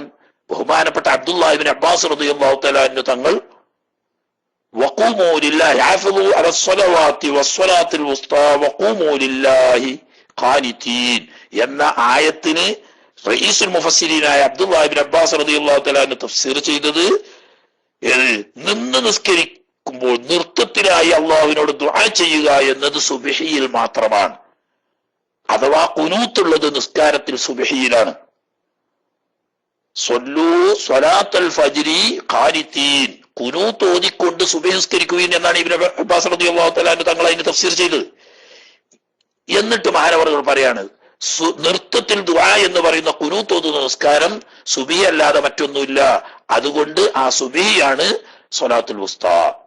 ഈ തഫ്സീർ അംഗീകരിച്ചുകൊണ്ട് ബഹുമാനപ്പെട്ട ഇമാം ഷാഫി റളിയല്ലാഹു തആല അൻഹുവിനും അങ്ങനെ ഒരു ഖൗലുണ്ട്, സുബ്ഹിയാണ് സ്വലാത്തുൽ വുസ്താ. പക്ഷേ ഈ സഹീഹായ ഹദീസ് വന്നതോടുകൂടി ആ തഫ്സീറിന്റെ പ്രസക്തി നഷ്ടപ്പെടുന്നു എന്നതാണ്. അതുകൊണ്ടാണ് ആ ഖൗൽ എടുത്തു പറയാതെ അഫ്ളൽ അസറാണ് സ്വലാത്തുൽ വുസ്താ എന്ന ഖൗലിനെ മുഅ്തമദാക്കി പറഞ്ഞത്. സുമൽ ഇശാഉ, സുബി കഴിഞ്ഞാൽ പിന്നെ ശ്രേഷ്ഠത ഇശാവിനാണ്. അത് കഴിഞ്ഞാൽ സുമൽ ളുഹുർ, ളുഹുറിനാണ്. അത് കഴിഞ്ഞിട്ടാണ് ലാസ്റ്റാണ് മഗ്രിബ്. ആളുകൾ കൂടുതൽ ഇതിന്റെ നേരെ ഓപ്പോസിറ്റാണ്. മനസ്സിലായില്ലേ? ഏറ്റവും കൂടുതൽ ആളുകൾ പള്ളിയിൽ ജമാഅത്തിന് സമയത്തിന് എത്തലും മഗ്രിബിനാണ്. അസറിനോ പല പള്ളികളിലും ജമാഅത്ത് നടക്കാൻ ളുഹുറിനോ അസറിനോ ആണ് ഇന്നത്തെ സാഹചര്യത്തിൽ പ്രയാസം. സുബഹിക്ക് അൽഹംദുലില്ലാഹ് ഇപ്പൊ കുറെ ആളുകളൊക്കെ എത്തും. മഗ്രിബിന് അത്ര ഇല്ലെങ്കിലും ഇശാക്ക് അതിന് താഴെ ഉണ്ടാവും. ഇങ്ങനെ പക്ഷേ ശ്രേഷ്ഠത ഉള്ള നോക്കുമ്പോൾ ഏറ്റവും ശ്രേഷ്ഠമായ നിസ്കാരം സുബഹിയാണ്, അല്ല അസറാണ്, പിന്നെ സുബഹിയാണ്, അതിന്റെ ശേഷം 3-ാം സ്ഥാനത്ത് ഇശാ ആണ്, 4-ാം സ്ഥാനത്ത് ളുഹുർ, 5-ാം സ്ഥാനത്താണ് മഗ്രിബ് ഉള്ളത്. അപ്പൊ പിന്നെ നിസ്കാരം അങ്ങനെ ഫളീലത്തെങ്കിൽ ജമാഅത്ത് അങ്ങനെയല്ലല്ലോ.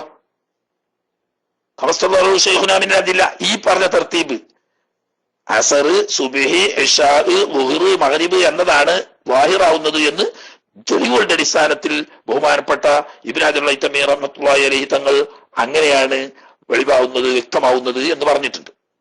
ഇനി അപ്പൊ പിന്നെ ഒരു ഇഷ്കാദ്, നിസ്കാരത്തിന്റെ ശ്രേഷ്ഠത എങ്ങനെയാണ്? ജമാഅത്തിന്റെ ബാബിൽ ജമാഅത്തിന്റെ ശ്രേഷ്ഠത ഈ ക്രമത്തിലല്ലല്ലോ പറഞ്ഞത്.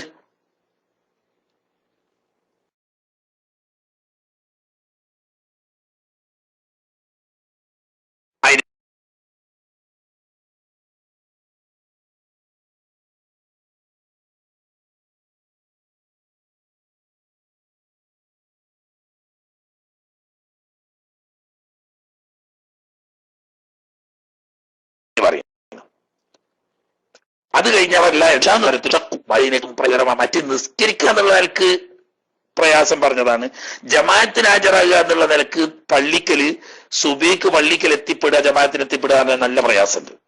പലപ്പോഴും ഇശാക്കും പള്ളിയിൽ എത്തിപ്പെടാൻ പ്രയാസമുണ്ട്. അപ്പം ജമാഅത്തിന് കൃത്യനിഷ്ഠ പാലിച്ച് എത്തുക എന്നതിലുള്ള മശക്കത്തിന്റെ അടിസ്ഥാനത്തിലാണ് ജമാഅത്തിന്റെ ശ്രേഷ്ഠത. അതേസമയത്ത് നിസ്കാരത്തിന്റെ ശ്രേഷ്ഠത മറ്റൊരു അടിസ്ഥാനത്തിലാണ് എന്ന്. ഇനി വേറെ നിസ്കാരം സുന്നികൾക്ക് മാത്രം പണ്ട് ബഹുമാനപ്പെട്ട ഷെയ്ഖുന ഇ.കെ. ഹസൻ മുർസിയാർ നവറല്ലാഹു ബർക്കതുഹു മാനവർകൾ ഒരു ലേഖനം എഴുതി സുന്നി ടൈംസിൽ. പലർക്കും ഓർമ്മയുണ്ടാവും, നിസ്കാരം സുന്നികൾക്ക് മാത്രം. കാരണം മൗലിദ് ശിർക്കാണെങ്കിൽ പിന്നെ അവർ എങ്ങനെ നിസ്കരിക്കുന്നു എന്നാണ്. കാരണം എന്താ, ഈ 5 വഖത്ത് കൃത്യമായി 5 നിസ്കാരങ്ങൾ വെക്കാനുള്ള കാരണം പൂർവകാലങ്ങളിൽ കഴിഞ്ഞുപോയ പ്രഗത്ഭരായ 5 മഹാന്മാരായ അമ്പിയാക്കന്മാരുടെ ജീവിതത്തിലെ അനർഘ നിമിഷങ്ങളിൽ അള്ളാഹുവിന് ശുക്രായിക്കൊണ്ട് അവർ നിർവഹിച്ചതാ.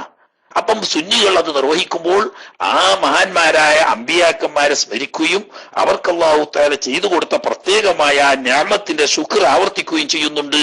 അപ്പൊ കഴിഞ്ഞുപോയ മഹത്തുക്കളെ അനുസ്മരിക്കുകയും നന്ദി പ്രകാശിപ്പിക്കുകയും ചെയ്യുക എന്ന് പറയുന്ന മൗലിദിന്റെ ആശയം 5 വഖ്ത് നിസ്കാരത്തിലുമുണ്ട്. അതുകൊണ്ട് യഥാർത്ഥത്തിൽ സുന്നിക്ക് മാത്രമേ നിസ്കരിക്കാൻ അർഹതയുള്ളൂ എന്ന് ബഹുമാനപ്പെട്ട അസ്മസിലെ പറയേണ്ട. അതാണ് ഇനി പറയുന്നത്. മഹാനായ ഇമാം റാഫി റഹ്മത്തുള്ളാഹി അലൈഹി തങ്ങൾ പറഞ്ഞിട്ടുണ്ട്, ഖാനത്തു സുബ്ഹു, സുബ്ഹ് നിസ്കാരം ആയിരുന്നു സ്വലാത്ത് ആദമ, ആദം നബി അലൈഹി ഇസ്ലാമിന്റെ നിസ്കാരമായിരുന്നു എന്ന് പറഞ്ഞാൽ, ഒക്കെ ചരിത്രം പറഞ്ഞാൽ പിന്നെ നമ്മളെ ഓത്തോടി എത്തൂല. എന്നാലും ചെറുതായി പറഞ്ഞുതരാം. കാരണം ആബികൾക്ക് നിസ്കരിക്കാൻ പറ്റുമോന്ന് നോക്കാലോ നമുക്ക്. ആദം നബി അലൈഹി ഇസ്ലാമിനെ സ്വർഗത്തിൽ നിന്നിട്ട് ഭൂമിയിലേക്ക് ഇറക്കപ്പെട്ടു. സ്വർഗത്തിന് രാവും പകലും ഇല്ല, എപ്പോഴും ഒരേ അവസ്ഥയെ. അത് ശീലിച്ച ആദം നബി അലൈഹി ഇസ്ലാം എത്തിയപ്പോ പകലാവുകൊണ്ട് അലമ്പൊന്നുമില്ല. കുറച്ചേരം കഴിഞ്ഞ് സൂര്യനോട് അസ്തമിച്ചതോടുകൂടി ഭൂമിയുടെ ഇരുട്ടായി. ഒറ്റക്കുമല്ലേ, ഒറ്റക്കുവാണല്ലോ ആള്. അങ്ങനെ പേടിച്ച് പരിഭ്രമിച്ച് ആദ്യത്തെ അനുഭവമാണ്. ഏകാന്തമായി ഈ ഭൂമി, മറ്റ് ജീവജാലങ്ങളൊക്കെ ഉണ്ടെങ്കിലും മനുഷ്യര് രണ്ടും രണ്ട് ലോകത്താണ്ടായത്. അങ്ങനെ ആദം നബി അലൈഹി സ്വലാം ഇന്ത്യയുടെ ഭാഗം, അക്കാലത്ത് ഭാഗമായിരുന്ന സിലോണിലും ഇപ്പത്തെ ശ്രീലങ്ക, ബഹുമാനപ്പെട്ട ഹവാ ബീവി ഉമ്മ അലൈഹിസ്സലാം അവര് ജിദ്ദയിലുമാണ്, രണ്ട് ലോകത്ത്. രാത്രി ആയതോടുകൂടി അന്തരീക്ഷം ഇരുട്ടി, ലോകം അവസാനിക്കുകയാണ് എന്നുള്ളവർക്ക് പേടിച്ച് ബേജാറായി അള്ളാഹുവിന് ദിക്ർ ചൊല്ലിയും ദുആ ചെയ്തും പേടിയോടുകൂടി ആ രാത്രി ആദം നബി അലൈഹി സ്വലാം കഴിച്ചുകൂട്ടി. ആദ്യത്തെ അനുഭവമാണല്ലോ ഇത്. അങ്ങനെ കുറെ സമയം ബേജാറായി ദിക്റിലും ദുആയിലും പ്രാർത്ഥനയിലുമായി മുഴുകിയതിന്റെ ഇടയിൽ കാണാൻ കിഴക്ക് നിന്ന് ഇങ്ങനെ പ്രഭാതം പൊട്ടി വരില്ല. അങ്ങനെ വെളിച്ചങ്ങനെ വന്നപ്പം വലിയ സന്തോഷായി.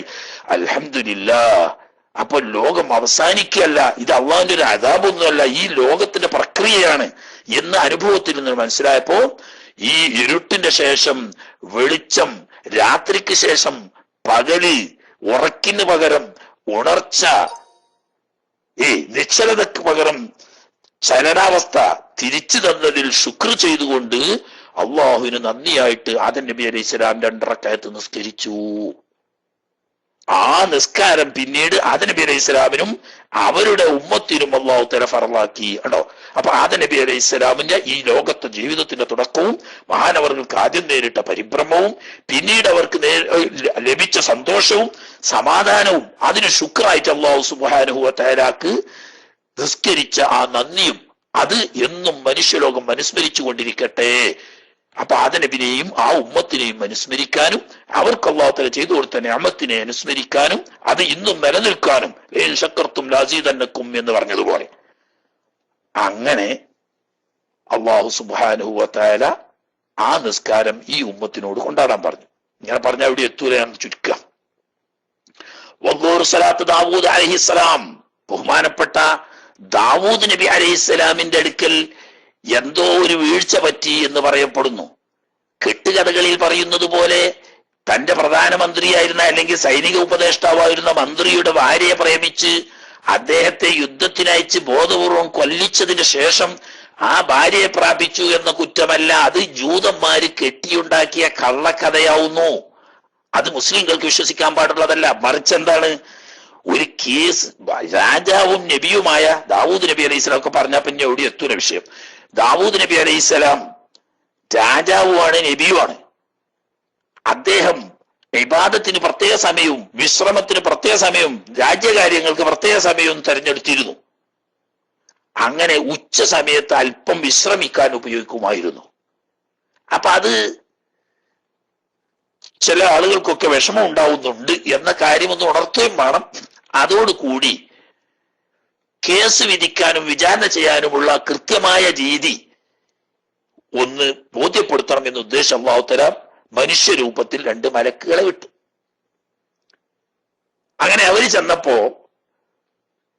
ദാവൂദ് നബി അലൈഹി സ്വലാം റൂം അടച്ച് വിശ്രമിക്കുക. കാരണം രാത്രി ദീർഘനേരം തഹജ്ജുദ് നിസ്കരിക്കുന്നത് കൊണ്ട് ഒരു വിശ്രമം എന്നുള്ള ഉച്ചക്ക് കുറച്ച് സമയം വിശ്രമിക്കും. ആ സമയത്ത് വാതിലടച്ച് കണ്ട് ഗേറ്റ് ഇങ്ങനെ പാറാവുകാരുമുണ്ട്. അപ്പൊ അവർക്ക് കടക്കാൻ കഴിയില്ല. അവര് ബേക്ക് കൂടെ പോയിട്ട് ചുമര് ചാടി ഉള്ളിൽ കയറി. അപ്പൊ രാജാവുമാണല്ലോ, നബി മാത്രമല്ലല്ലോ. രാജാവാകുമ്പോൾ പൊതുവെ ശത്രുക്കൾ ഉണ്ടാകുക സ്വാഭാവിക. ദാവൂദ് നബി അലൈഹി സ്വലാം വല്ലാതെ പേടിച്ചു. ഏതോ ശത്രുക്കളാണ് ചുമര് ചാടി വരുന്നത് കൊല്ലാൻ വേണ്ടി. അപ്പൊ അവര് പറഞ്ഞു, പേടിക്കൊന്നും വേണ്ട, ഞങ്ങള് അങ്ങനെയല്ല, ഞങ്ങളൊരു കേസ് പറയാൻ വേണ്ടിയിട്ട് വന്നത്. അപ്പൊ വാതിലടച്ച് കണ്ടപ്പോ അങ്ങോട്ട് വന്നതാണ്. അപ്പൊ ദാവൂദ് നബി അലൈഹി സ്വലാം വിചാരിച്ചു എന്തോ ഗുരുതരമായ കേസാണ്. പറഞ്ഞു നോക്കുമ്പോ ഞങ്ങൾ 2 ആള് ഷെയറുകാരാണ്, എനിക്ക് 1 ആടുണ്ട്, ഇയാൾക്ക് 99 ആടുമുണ്ട്. അങ്ങനെ ഒന്നിച്ച് ഞങ്ങൾ പോകുന്ന സമയത്ത് ഇയാൾ കുറച്ച് വാചാലനും കഴിവുള്ള ആളുമാണ്. എന്നെ പറഞ്ഞ് പറ്റിച്ച് എന്റെ ആടിനെയും കൂടി അയാൾ സ്വന്താക്കിയ. ഉടനെ ദാവൂദ് നബി അലൈഹി സ്വലാം പറഞ്ഞു, അത് ശരിയല്ല, അവൻ നിന്നോട് ചെയ്തത് അനീതിയാണ്. ഈ ഷെയറുകാര് പലപ്പോഴും ഒരു കക്ഷി മറ്റേ കക്ഷിയെ അതിക്രമം ചെയ്യുക എന്നത് പൊതുവേ ഉണ്ട്. ശരിയായ തഖ്വയും ഈമാനുള്ള ആളുകളല്ലാത്തവരിൽ നിന്നൊക്കെ അങ്ങനെ വരും എന്ന് വിധി പറഞ്ഞു.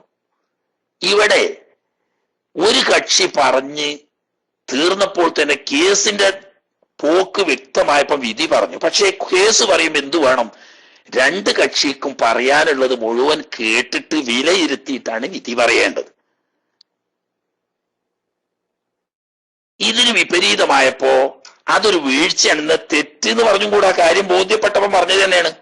പക്ഷെ മറുകക്ഷിയെ കൂടി വിസ്തരിക്കേണ്ടിയിരുന്നു. അയാൾക്ക് പറയാനുള്ളത് കൂടി കേട്ടിട്ട് ആയിരുന്നു വിധി പറയേണ്ടത്. അതിനു മുമ്പ് വിധി പറഞ്ഞപ്പോ ഇവര് പെട്ടെന്ന് അപ്രത്യക്ഷമായപ്പം ബഹുമാനപ്പെട്ട ദാവൂദ് നബി അലൈഹി സ്വലാമിന് ബോധ്യപ്പെട്ടു, എന്റെ അടുക്കൽ ചെറിയ വീഴ്ച പറ്റിയിട്ടുണ്ട്, അള്ളാഹു തആല എന്നെ പരീക്ഷിക്കാൻ വിട്ടതാണ്. അങ്ങനെ അദ്ദേഹം അള്ളാഹുവിനോട് മാപ്പൊരുക്കുകയും ദുആ ചെയ്യുകയും സുജൂദിലായി വീഴുകയും ചെയ്തു. അങ്ങനെ അള്ളാഹു സുബ്ഹാനഹു വ തആല അത് മാപ്പാക്കി. അത് ഫഗഫർനാലഹു ദാലിക, മാപ്പാക്കി കൊടുത്തു. പക്ഷേ അള്ളാഹു തആല പറഞ്ഞു, യാ ദാവൂദ് ഇന്നാ ജഅൽനാക ഖലീഫത്തൻ ഫിൽ അർദ് ഫഹ്കും ബൈനൻ നാസി ബിൽ ഹഖ്. ദാവൂദ് നബി നിങ്ങൾ രാജാവാണ്, നാട്ടിലെ ഭരണാധികാരിയാണ്. ജനങ്ങൾക്കിടയിൽ വിധി പറയുമ്പോൾ സത്യം പൂർണ്ണമായി രണ്ട് കക്ഷിക്കും പറയാനുള്ളത് പൂർണ്ണമായി കേട്ട് വിലയിരുത്തിയിട്ടേ വിധി പറയാവൂ. അപ്പൊ തന്റെ വിധി പറച്ചിലിൽ വേണ്ടത്ര സാവകാശം എടുത്തില്ല. കാര്യം ബോധ്യപ്പെട്ടവൻ പെട്ടെന്ന് പറഞ്ഞു എന്നതൊരു സാവകാശം മതിയായില്ല എന്ന ചെറിയൊരു വീഴ്ച പറ്റിയപ്പം അതിൽ അല്ലാഹു സുബ്ഹാനഹു വ തആലയോട് അങ്ങേയറ്റം ഖേദിച്ച് മടങ്ങി കരഞ്ഞ് ഒരുപാട് കാലം കരഞ്ഞ് കണ്ണീരൊഴുക്കി സുജൂദ് ചെയ്യുന്ന സ്ഥലത്ത് കണ്ണീര് നനഞ്ഞിട്ട് അവിടെ പുല്ലുചെടികൾ മുളക്കുമാർ കാലം കരഞ്ഞു. എന്നിട്ട് അള്ളാഹുവിനോട് പറഞ്ഞു, അള്ളാഹുവേ ഞാൻ ചെയ്തത് തെറ്റായിപ്പോയി, എന്റെ അടുക്കൽ തെറ്റ് സംഭവിച്ചു, എന്നാലും എത്ര കരഞ്ഞു ഞാൻ, എന്നോട് കരച്ചില്ല, അങ്ങ് കരുണ ചെയ്യുന്നില്ലേ എന്ന് ചോദിച്ചപ്പോൾ വീണ്ടും അള്ളാഹുവിന്റെ ഭാഗത്തുനിന്ന് ചോദ്യം, ദാവൂദ് നബി നിങ്ങളുടെ അടുക്കൽ പറ്റിയ വീഴ്ചയല്ല നിങ്ങൾ ശ്രദ്ധിച്ചത് പോലല്ലേ, നിങ്ങളുടെ കരച്ചിലിന്റെ പ്രാധാന്യം എന്ന് പറഞ്ഞു വീണ്ടും കരഞ്ഞു. അങ്ങനെ കൊല്ലക്കണക്കിന് കരഞ്ഞിട്ട് അല്ലാഹു തആല തൗബ സ്വീകരിച്ചു. ഈ സന്തോഷ വാർത്ത, തന്റെ അടുക്കൽ പറ്റിയ വീഴ്ച അല്ലാഹു തആല മാപ്പാക്കി ആ സന്തോഷത്തിൽ സുജൂദ് ചെയ്തു. അപ്പോഴാണ് അല്ലാഹു സുബ്ഹാനഹു വ തആലക്ക് ളുഹ്ർ നിസ്കരിച്ചു ശുക്രായിട്ട്. ആ ളുഹ്ർ അവർക്കും ഉമ്മത്തിനും അല്ലാഹു തആല ഫർളാക്കി. ഇങ്ങനെ പറഞ്ഞാൽ തീരൂല, ഞാൻ നിർത്തുകയാണ്. വൽ അസറു സലാത്തു സുലൈമാൻ നബി അലൈഹി സ്വലാമിന് ഇങ്ങനെ മറ്റൊരു സംഭവത്തിൽ സുലൈമാൻ നബി അലൈഹി സ്വലാം ശുക്രായിട്ട് അല്ലാഹു തആല നിസ്കരിക്കുകയും അത് സുലൈമാൻ നബിക്ക് ഉമ്മത്തിനും പിന്നെ അല്ലാഹു തആല ഫർളാക്കുകയും ചെയ്തു. വൽ മഗ്രിബു സലാത്തു യാക്കൂബ് നബി അലൈഹി സ്വലാമിന് ഇങ്ങനെ ഒരു പ്രത്യേക സംഭവം ഉണ്ടായി. ഞാൻ സമയം എല്ലാത്തോണ്ട് ചുരുക്കാം.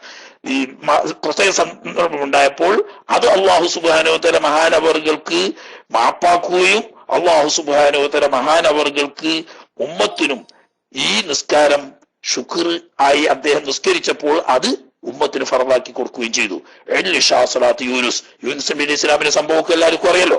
അങ്ങനെ അവരുടെ ജീവിതത്തിലെ ചില പ്രത്യേക ഘട്ടങ്ങളിൽ അവർക്ക് ലഭിച്ച അള്ളാഹുവിന്റെ പ്രത്യേകമായ നിഅമത്തിന് ശുക്രായിക്കൊണ്ട് അള്ളാഹുവിനെ അവർ നിസ്കരിക്കുകയും അത് മുഖേന അവർക്കും അവരുടെ ഉമ്മത്തിനും അള്ളാഹു തആല ഇത് ഫർളാക്കുകയും ചെയ്തിട്ടുണ്ട്.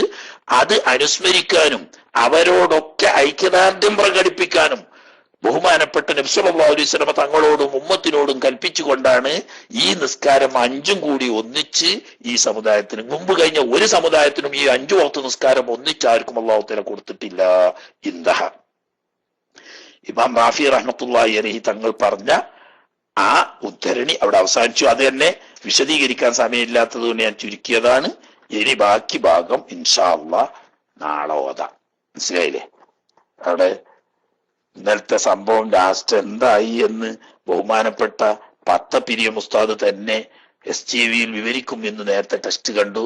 അൽഹംദുലില്ലാ. അപ്പൊ അതും കേൾക്കാം. ഉസ്താദ് ഇപ്പൊ തന്നെ ഉണ്ടെങ്കിൽ മൈക്കിലേക്ക് ഇപ്പോൾ തന്നെ സ്വാഗതം. അല്ലാതെ നമ്മളിത് ഇങ്ങനെ ഫുദൂല് പറഞ്ഞു കുത്തരുന്ന കുറെ സമയം പറയും. അപ്പൊ അതിന് നിൽക്കാതെ ഉസ്താദിന്റെ നമ്മൾ ദർസ് കഴിഞ്ഞും ചെയ്തല്ലോ, സ്ഥലത്ത് ഉണ്ടെങ്കിൽ അതുപോലെ അതിൽ പങ്കെടുത്ത് നമുക്ക് ലൈവ് എത്തിച്ചു തന്നിരുന്ന ആളാണ് ബഹുമാനപ്പെട്ട നമ്മളെ പ്രിയപ്പെട്ട അബൂ ഷാഫിയ, അവരും ഉണ്ട്. അപ്പൊ എന്തായി, കാരണം ഞങ്ങളൊക്കെ ആകാംക്ഷയോട് കാത്തിരിക്കാൻ ഞാൻ പ്രത്യേകിച്ചു.